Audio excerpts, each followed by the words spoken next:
Hello student, तो आज हम करने वाले क्लास 11th का मैथ, जिसमें हम करेंगे समुच्चय। समुच्चय ये है समुच्चय। समुच्चय की हम आज परिभाषा करने वाले हैं। समुच्चय की परिभाषा क्या होती है? समुच्चय की परिभाषा होती है वस्तुओं के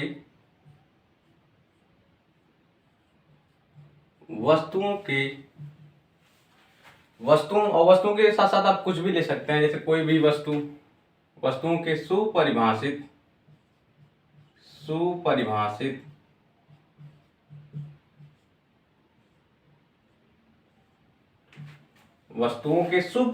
संग्रह को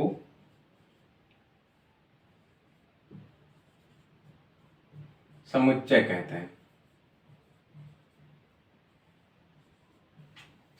कहते हैं।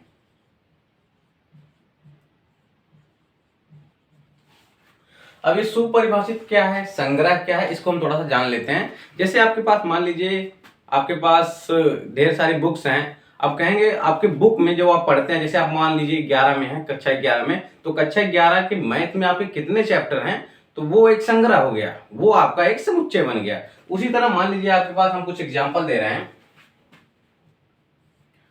कक्षा के विद्यार्थियों का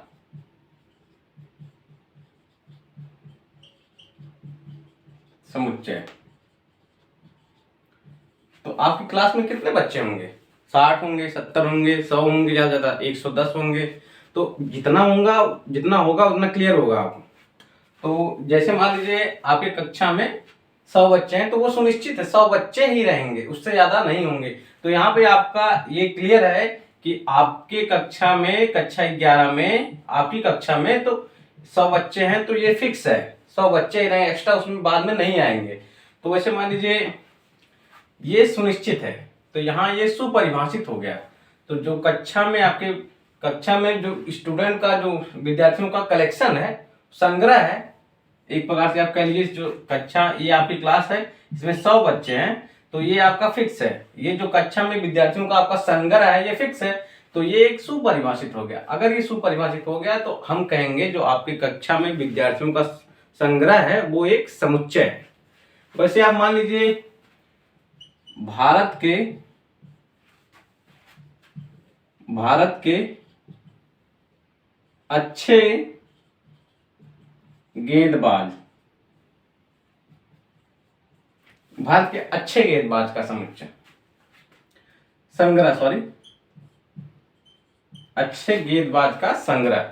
अगर हम कहें भारत के अच्छे गेंदबाज का संग्रह, अच्छे गेंदबाज कौन कौन से हैं? जैसे हमारे लिए जसप्रीत बुमराह अच्छे गेंदबाज है, आपके लिए कहेंगे मोहम्मद सिराज, फिर किसी और के लिए अलग अलग होंगे ना। तो हम ये सुनिश्चित नहीं कर पाएंगे अच्छा गेंदबाज कौन सा है। तो यहाँ पे आप सुनिश्चित नहीं कर पा रहे हैं कि अच्छा गेंदबाज कौन सा है, तो ये एक समुच्चय नहीं है। तो इतना क्लियर है आपको? सुनिश्चित नहीं हो पा रहा है कि अच्छा गेंदबाज कौन सा है, तो यहाँ पे भारत के अच्छे गेंदबाज का संग्रह ये एक समुच्चय नहीं है। तो यहाँ पे क्या सुपरिभाषित नहीं हो पा रहा है कि अच्छे गेंदबाज का संग्रह है या नहीं है। तो यहाँ पे आप अच्छे से नहीं बता सकते हैं कि हम, जैसे आपके लिए अलग गेंदबाज होगा, अच्छा हमारे लिए अलग गेंदबाज होगा, हमारे भाई के लिए अलग होगा, आपके भाई के लिए अलग होगा। तो आप अपने परिवार में देख लीजिए, अपने भाई के साथ या किसी और के साथ देख लीजिए, आपका अलग गेंदबाज होगा, बेस्ट गेंदबाज। तो वैसे हमारे लिए अलग गेंदबाज होगा। तो इसी तरह ये सुनिश्चित नहीं है। और अभी यहाँ पे कहे साल के महीनों का संग्रह, साल के महीनों का संग्रह। अच्छा, एक साल में बताइए आपके पास कितने महीने होते हैं? हमारे लिए तो भाई 12 होते हैं, आपके लिए कितने होते हैं? 12 ही होते हैं। तो सबके लिए 12 ही महीने होते हैं। तो यहाँ पे ये सुनिश्चित है कि एक साल में 12 महीने होते हैं। अगर एक साल में 12 महीने सबके लिए है, यहाँ पे एक फिक्स बात है कि साल में कितने महीने होते हैं? 12 महीने होते हैं। तो यहाँ पे ये जो महीनों का संग्रह है वो कितना है? 12 है। तो ये एक सुनिश्चित है, यहाँ पे सुपरिभाषित हो गया कि ये साल का जो महीना है वो 12 है। तो यहाँ पे साल के 12 महीनों का जो संग्रह है वो एक समुच्चय है। तो इसको आप नोट डाउन कर लीजिए, हम और एग्जाम्पल आपको करवाते हैं। जैसे यहाँ पे हो गया आपके पास 10 से कम विषम प्राकृतिक संख्याएं। 10 से कम विषम प्राकृतिक संख्याएं कौन कौन सी होंगी? 10 से कम विषम प्राकृतिक संख्याएं 1, 2 3 होगा, 2 नहीं होगा, 2 सम प्राकृतिक संख्या है। यहाँ पे 5 होगा, फिर 7 होगा, फिर 9 होगा, फिर 11, 10 से कम विषम प्राकृतिक संख्या है बोला है ना, तो यहाँ से 9 तक ही होगा। अब यहाँ पे देखिए 10 से कम विषम प्राकृतिक संख्या है हमारे पास यही है, 1 3 5 7 9। अब ये सुपरिभाषित है या नहीं आपको बताना है, ये सुपरिभाषित है या नहीं आपको बताना है। अब यहाँ पे 10 से कम प्राकृतिक संख्या है, कितनी है, 1 2 3 4 5। इसके अलावा और कोई प्राकृतिक संख्या हो सकती है जो विषम हो और 10 से कम हो। आप बताइए, सोचिए, खुद से सोचिए, 1 3 5 7 9, इसके अलावा और कोई संख्या मिल सकते हैं, ये हमारा फिक्स है, इसके अलावा और कुछ नहीं हो सकता। तो यहाँ पे हमारा ये सुनिश्चित हो जा रहा है, सुपरिभाषित हो गया है, इन संख्याओं का संग्रह हमारा क्या हो गया, सुपरिभाषित हो गया कि इसके अलावा और कोई संख्या ऐसी नहीं होगी जो विषम होगी और 10 से कम होगी। तो ये हमारा सुपरिभाषित हो गया, तो हमारा ये क्या हो जाएगा, एक समुच्चय हो जाएगा। तो यहाँ से हमारा पहला तो समुच्चय है। अब दूसरा कह रहा है अंग्रेजी वर्णमाला के स्वर। अंग्रेजी वर्णमाला के स्वर यानी AEIOU, AEIOU, ये 5 अक्षर जो दिख रहे हैं अंग्रेजी वर्णमाला के स्वर हैं। अब अंग्रेजी वर्णमाला के जो ये स्वर हैं ये सुनिश्चित है। इसके अलावा आपने अभी, आप कक्षा 11 में है, अब इसके अलावा कोई और स्वर पढ़ा है? अंग्रेजी वर्णमाला के स्वर के AEIOU के अलावा कोई और अक्षर या जैसे जे हुआ, ये आपने स्वर पढ़ा है? नहीं पढ़ा है ना, तो ये फिक्स है। ये जो संग्रह आपके पास दिया है ये फिक्स है, AEIOU ये फिक्स है। तो यहाँ पे ये सुपरिभाषित है, ये सुपरिभाषित है और ये संग्रह हमारा सुपरिभाषित है, तो इसीलिए ये हमारा क्या हो जाएगा, समुच्चय हो जाएगा। अब कह रहा है सप्ताह के दिनों का संग्रह। सप्ताह के दिनों का संग्रह, सप्ताह में कितने दिन होते हैं, 7 दिन होते हैं। ये परंपरा पता नहीं कई दिनों से चली आ रही है, तो यहाँ से ये फिक्स है कि हफ्ता में या सप्ताह में कितने दिन होते हैं, 7 दिन होते हैं। तो यहाँ से फिक्स हो गया कि ये जो सप्ताह के दिन है, संडे मंडे ट्यूसडे, तो ये कितने हैं, 7। तो ये जो संग्रह हमारा बनेगा वो क्या है, सुपरिभाषित बनेगा, वो भी एक क्रम से चलेगा। पहले संडे आता है, फिर मंडे आता है, फिर ट्यूसडे, फिर वेडनेसडे, फिर थर्सडे, फिर फ्राइडे, फिर सैटरडे, ऐसे आता है ना, तो एक सीक्वेंस में चलता है। ये भी एक क्रम देखिए व्यवस्थित है कि इतवार आया तो फिर इसके बाद सोमवार आएगा, तो इसके बाद ये हमारा जो संग्रह बनेगा ये हमारा सुपरिभाषित बनेगा, ये सुनिश्चित है। ये संग्रह हमारा क्या है, सुपरिभाषित है, तो इसीलिए ये सप्ताह के दिनों का जो संग्रह होगा ये हमारा क्या होगा, समुच्चय होगा। तो आप इसको नोट डाउन कर लीजिए। आपको नोट क्या करना है, आपका साथ साथ नोट प्रिपेयर होता रहेगा, आपको नोट करना है ये सब, इतना आपको नोट करना है, फिर हम आगे आपको करवाते हैं। तो अब देखिए आगे है समुच्चय का निरूपण। समुच्चय का निरूपण हम कैसे प्रदर्शित करते हैं समुच्चय को, ये हमें बताता है। तो समुच्चय को हम किससे प्रदर्शित करते हैं ये थोड़ा सा जान लेते हैं। समुच्चय को हम अंग्रेजी वर्णमाला के बड़े अक्षरों से प्रदर्शित करते हैं। जैसे हमारे पास A हो गया, B हो गया, C हो गया, D हो गया, तो इन अक्षरों से हम समुच्चय को प्रदर्शित करते हैं। तो अंग्रेजी वर्णमाला के समुच्चय को हम अंग्रेजी वर्णमाला के बड़े अक्षरों से प्रदर्शित करते हैं। तो यहाँ पे हम लिखेंगे अंग्रेजी वर्णमाला से समुच्चय को हम, तो यहाँ पे लिखेंगे समुच्चय को हम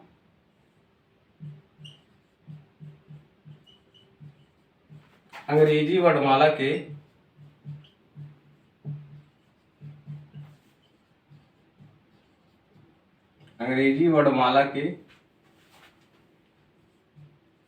बड़े अक्षरों से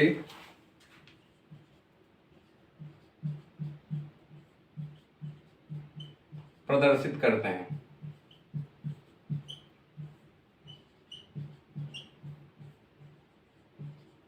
जैसे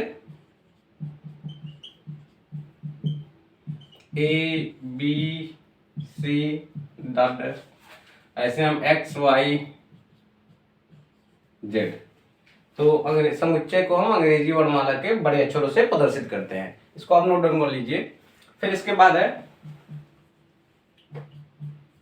अब समुच्चय के जो अवयव होंगे उसको अंग्रेजी वर्णमाला के छोटे अक्षरों से प्रदर्शित किया जाता है। समुच्चय के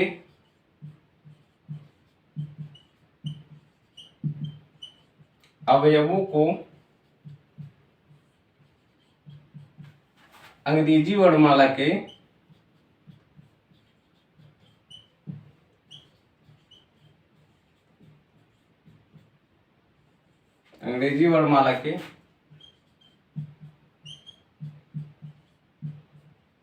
छोटे अक्षरों से प्रदर्शित करते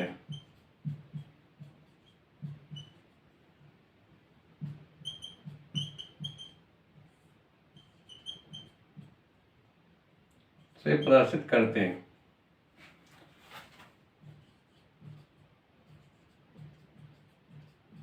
जैसे एक्स वाई जेड ETC, जैसे वहां पे लिख दिया एक्स वाई जेड या ABC, आप इसको नोट डाउन कर लीजिए, फिर आगे बढ़ते हैं।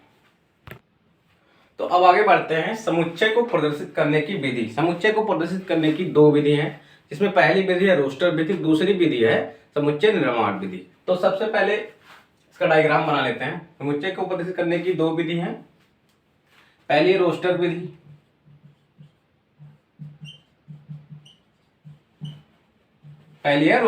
दूसरी है समुच्चय निर्माण विधि।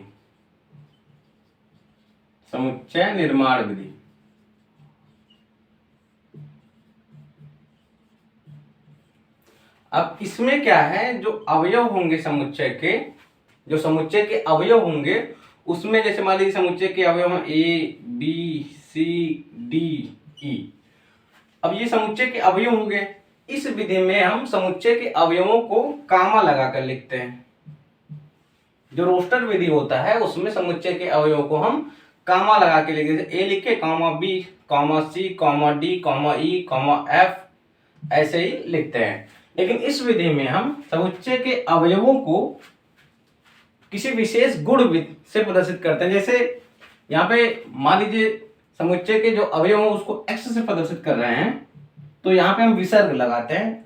ये समुच्चय के अवयव है, इसको हम x से प्रदर्शित कर रहे हैं, यहाँ पे विसर्ग लगाते हैं, फिर उस गुण को लिखते हैं। जैसे मान लीजिए हमने x लिखा, फिर विसर्ग लगाया। x क्या है हमारा, इसका ये बताता है कि x कैसा है।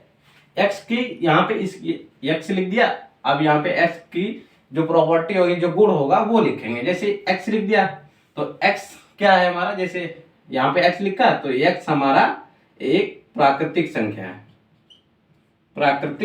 है। तो इसको हम मझले कोष्टक में लिखते हैं, ये हमारा मझला कोष्टक है।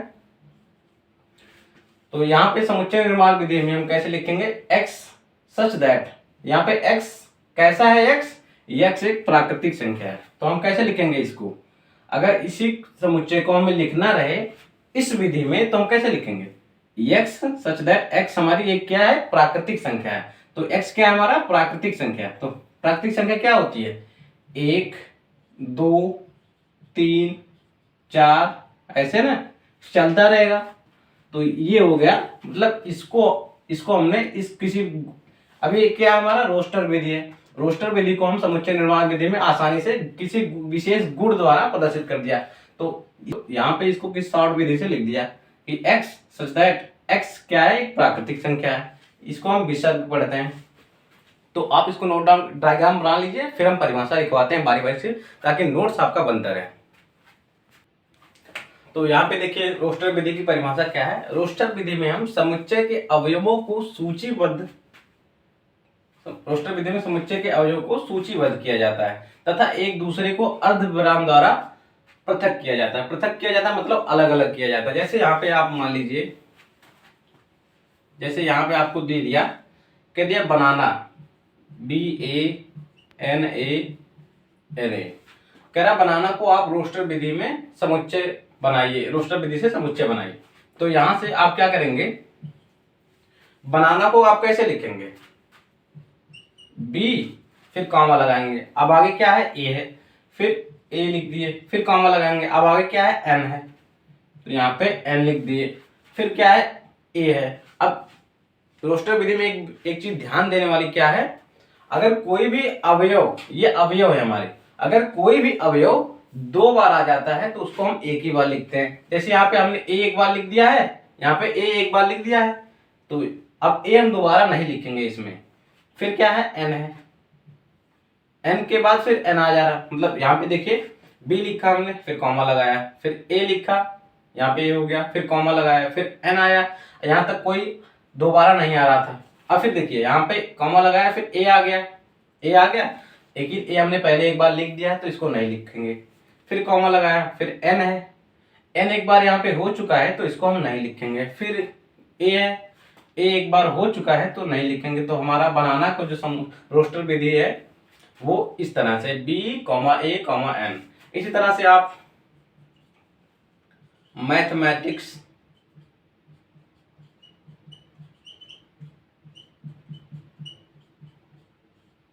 इसको आप रोस्टर विधि से समुच्चय बनाइए।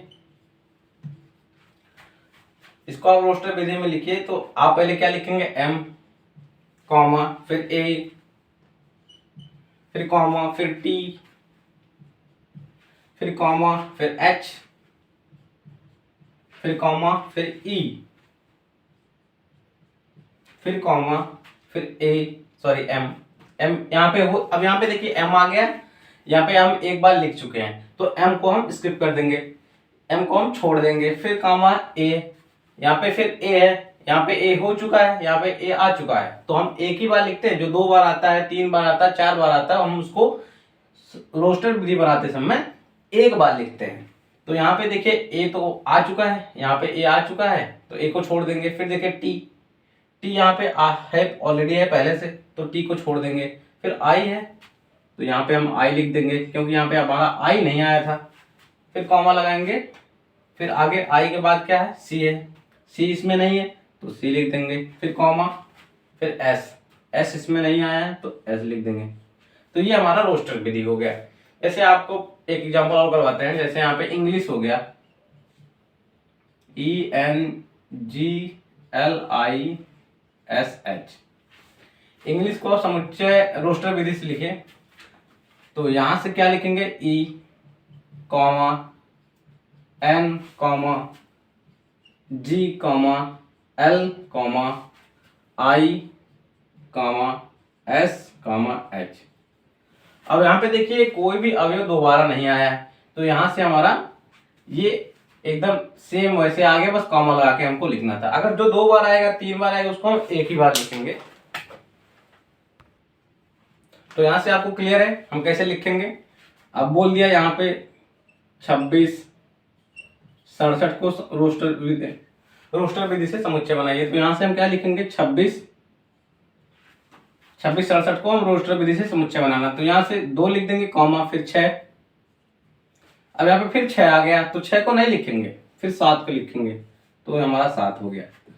तो ये इस तरह से हम रोस्टर विधि में समुच्चय को लिखते हैं। तो इसको हम इरेज कर रहे हैं, फिर हम आपको सीक्वेंस में एग्जांपल लिखवाएंगे, आप उसको नोट करिएगा। अभी तो आप परिभाषा नोट करिए बस। तो आगे इसका एग्जांपल देख लीजिए,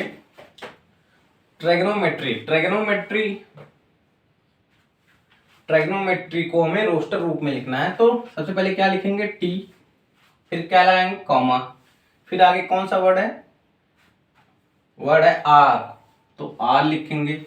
फिर क्या है, आई है तो आई लिखेंगे। फिर क्या है, जी है, फिर जी लिखेंगे और कॉमा लगा देंगे। फिर क्या है, ओ है, ओ लिखेंगे, फिर कॉमा लगा देंगे। फिर क्या है, एन है, फिर कॉमा लगाएंगे। यही तो कह रहा है इस परिभाषा में कि अवयवों को सूचीबद्ध लिखेंगे, इसके बाद कॉमा लगा के पृथक कर देंगे। तो सूचीबद्ध लिख लेंगे, इसके बाद हम डायरेक्ट साथ साथ कर रहे हैं, दोनों सूचीबद्ध लिखते जा रहे हैं, कॉमा लगाते जा रहे हैं। तो एन हो गया, यहाँ पे एन हो गया। फिर क्या है हमारा, यहाँ पे देखिए ओ है और ओ हमने एक बार लिख दिया है तो ओ को हम नहीं लिखेंगे। फिर क्या है, एम है, एम यहाँ पे कहीं लिखा है नहीं तो यहाँ पे एम आ जाएगा। फिर कॉमा लगाएंगे। फिर क्या है, ई है, ई यहाँ पे कहीं नहीं लिखा है तो ई आ जाएगा। फिर कॉमा लगाएंगे। फिर क्या है, टी है और टी यहाँ पे हो चुका है तो हम टी को नहीं लिखेंगे। फिर टी के आगे क्या है, आर है, आर यहाँ पे हो चुका है तो आर को नहीं लिखेंगे। फिर क्या है, वाई है, वाई इसमें कहीं नहीं है तो वाई लिख देंगे। तो ये हमारा रोस्टर रूप में हो गया। ट्रायगोनोमेट्री को हमने रोस्टर रूप में लिख दिया। अब इसी तरह आप बेटर को लिखिए। बेटर को क्या लिखेंगे, बी लिखेंगे, फिर कॉमा लगाएंगे, फिर ई लिखेंगे, फिर कॉमा लगाएंगे, फिर टी लिखेंगे, फिर कॉमा लगाएंगे, टी लिखेंगे नहीं लिखेंगे क्योंकि यहाँ पे एक टी आ गया है। फिर क्या कॉमा लगाएंगे, ई लिखेंगे, ई लिखेंगे नहीं लिखेंगे क्योंकि यहाँ ई ऑलरेडी मौजूद है वहां पे। फिर क्या है आर, तो आर लिख देंगे क्योंकि यहाँ पे आर नहीं है। इसी तरह आप बनाना को लिखिए रोस्टर रूप में। सबसे पहले क्या लिखेंगे, बी, बी हो गया। फिर क्या लिखेंगे, ए हो गया। फिर क्या लिखेंगे, एन, तो एन हो गया। फिर कॉमा लगाएंगे, फिर क्या लिखेंगे, ए नहीं लिखेंगे हम क्योंकि यहाँ पे ए मौजूद है। फिर एन लिखेंगे, एन नहीं लिखेंगे क्योंकि यहाँ पे एन ऑलरेडी लिख रखा है। तो यहाँ पे ए लिखेंगे नहीं लिखेंगे क्योंकि यहाँ पे ए है। अब इस तरह क्या रहा है, एक्स सच दैट एक्स, इसका मतलब होता है ऐसा है कि, ये जो दो बिंदु आपको दिखाई दे रहा है इसका मतलब होता है कि ऐसा है कि, यहाँ पे है एक्स, ऐसा है कि एक्स, यहाँ पे एक्स ऐसा है कि एक्स 6 से कम प्राकृतिक संख्या है। यहाँ पे एक्स लिखना है और यहाँ पे उसका गुण लिखा है, एक्स क्या है, क्या उसका गुण है, कैसा दिखता है। तो यहाँ पे एक्स 6 से कम प्राकृतिक संख्या है। तो एक्स 6 से कम प्राकृतिक संख्या कौन कौन सी है, 6 से कम प्राकृतिक संख्या है तो 6 उसमें नहीं होगा, 6 उसमें नहीं होगा। 6 से कम प्राकृतिक संख्या 5, 4, 3, 2, 1। तो हम क्या लिखेंगे, 5 लिखेंगे, फिर 4 लिखेंगे कॉमा लगाएंगे, फिर 3 लिखेंगे कॉमा लगाएंगे, फिर 2 लिखेंगे कॉमा लगाएंगे, फिर 1 लिखेंगे। तो ये हमारा हो गया इसका एग्जाम्पल। तो इन सबको आप नोट डाउन कर लीजिए, फिर हम करते हैं समुच्चय निर्माण विधि। तो आगे देखिए समुच्चय निर्माण विधि, इसकी परिभाषा क्या है।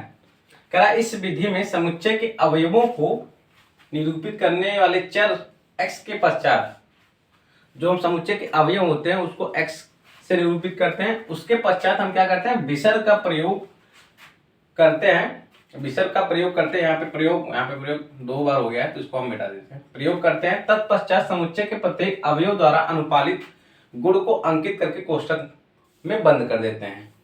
कह रहा है ये जो समुच्चय है इसको हम x से प्रदर्शित करेंगे, उसके पश्चात हम विसर्ग का प्रयोग करेंगे। विसर्ग का प्रयोग करने के बाद जो हमारा समुच्चय के जो अवयव होंगे, जो हमारा गुण प्रदर्शित करेगा, उसको हम लिख देंगे।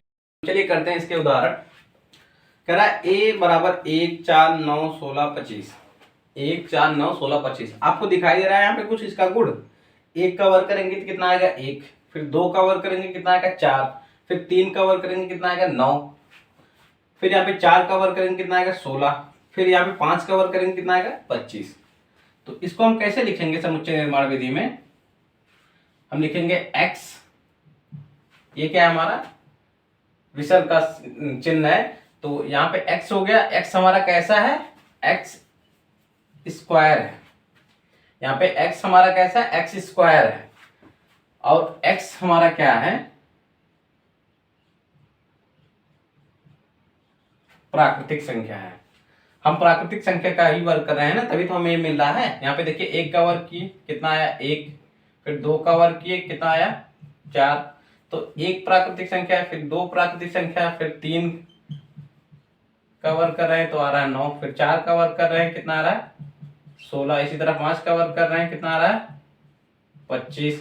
तो 1, 2, 3, 4, 5 ये सब हमारी प्राकृतिक संख्या ही ना है।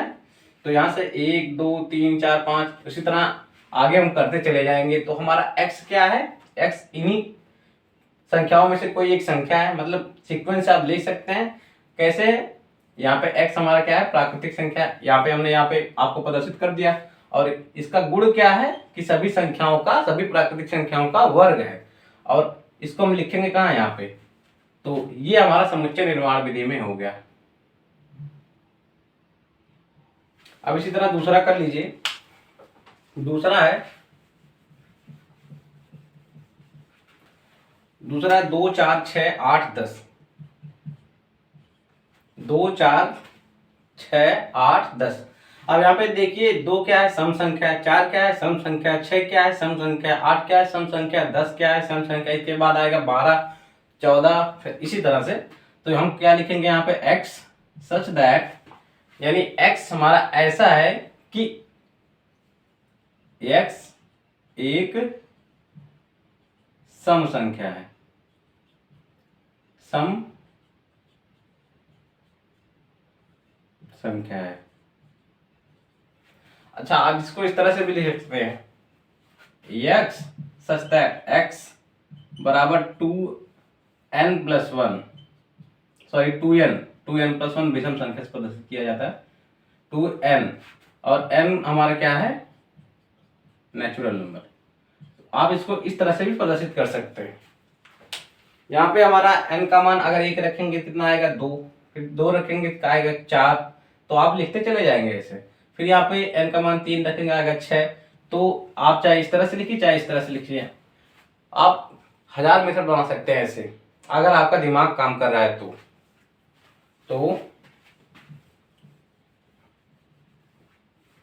इसी तरह से आगे देखिए, आगे कह रहा है 1, 3, 5, 7, 9, 11, ये क्या है, हमारा विषम संख्या है। x सच दैट x बराबर 2n+1, जहां पे हमारा क्या है, n बिलोंग्स टू, n हमारा क्या है, इसको हम पढ़ते हैं n belongs to natural number अंग्रेजी में, या कहेंगे n हमारा कहां से लिया गया है, प्राकृतिक संख्या से। तो n का मान अगर 1 रखेंगे तो हमारा क्या आएगा, n-1 कर लेते हैं यहाँ पे, 2n-1। अगर n का मान 1 रखेंगे तो हमारा क्या आएगा, 1, फिर 2 रखेंगे कितना आएगा, 3, तो यहाँ पे ऐसे 3 रखेंगे तो आएगा 5, 4 रखेंगे तो आएगा 7। तो ये हमारा, इसको हमने ये समुच्चय निर्माण विधि में प्रदर्शित कर दिया। तो ये हमारा हो गया एग्जाम्पल।